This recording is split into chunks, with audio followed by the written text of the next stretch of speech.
BEd के course को लेकर सरकार के कुछ नए रूल्स लागू हो चुके हैं। वो भी सितंबर 2025 के अंदर सरकार ने अप्लाई किए हैं कि जो हमारा पहले होता था कि बीएड का कोर्स आपका 1 साल का था या फिर बैचलर्स के साथ करते थे तो आपका टोटली 4 इयर्स का पड़ता था। अब सरकार ने फिर से वही चीज लागू कर दी है कि आपका जो अब 2026 और 27 का सेशन रहेगा उसमें आपका बीएड का कोर्स 1 साल का कर दिया गया है। ये जो अभी कोर्स है आपका दो साल का कोर्स है वो आपका बंद कर दिया गया है बीएड का।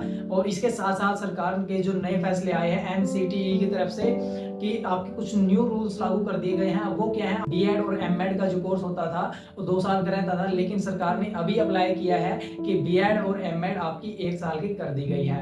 ये किस लिए कर दी गई है, टीचर्स की योग्यता होती थी वो जल्दी से उसको अपनी इंक्रीज कर सके और अपने टीचर के करियर को स्टार्ट कर सके। बहुत सारी कंट्रीज होती है जहाँ पे आपका टीचिंग के लिए आपको लाइसेंस बनवाना पड़ता है, उसके लिए आपके एग्जाम्स होते हैं, तब जाके आप कहीं पे टीचिंग करने के योग्य होते हो। वैसे ही इंडिया में होता था। इंडिया में क्या होता था कि आपकी एस्टेट और सीटेट होती है। एस्टेट आपका हरियाणा के लिए और सीटेट आपका सेंटर में, मतलब ऑल अराउंड द इंडिया कहीं पर भी आप टीचिंग कर सकते थे। लेकिन अब सरकार ने क्या कर दिया है, तो और उसमें आपको 2 साल की बीएड करनी पड़ती है। बीएड करने के बाद ही टीचिंग में अपना करियर बना सकते थे।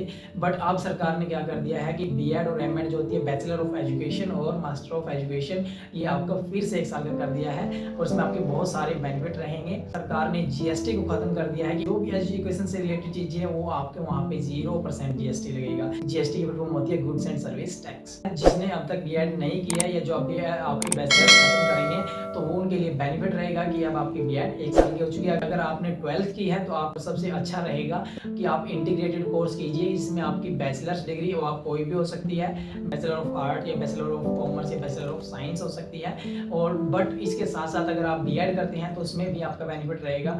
उसमें क्या रहेगा कि आपकी बीएड उसमें ही ज्वाइंट हो गया, आपका 4 ईयर का रह जाएगा।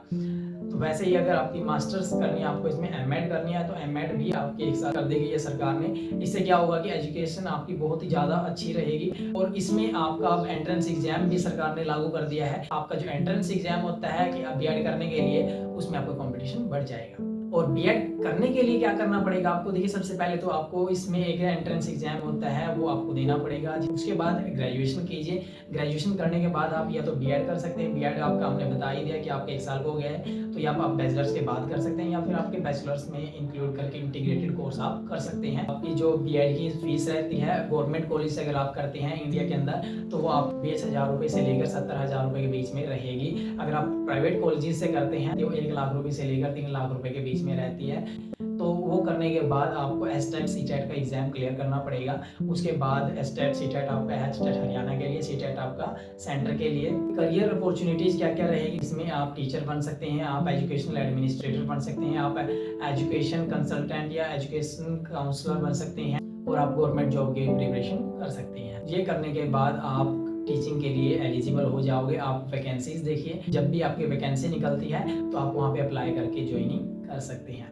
बट अगर आपको अभी वैकेंसी नहीं निकली हुई है तो आपको फ्री नहीं बैठना है। आप किसी भी प्राइवेट इंस्टीट्यूट पे या प्राइवेट स्कूल में लगकर अपने एक्सपीरियंस को बढ़ा सकते हैं, टीचिंग मेथड्स को इम्प्रूव कर सकते हैं, अपनी स्किल्स को बिल्डअप कर सकते हैं।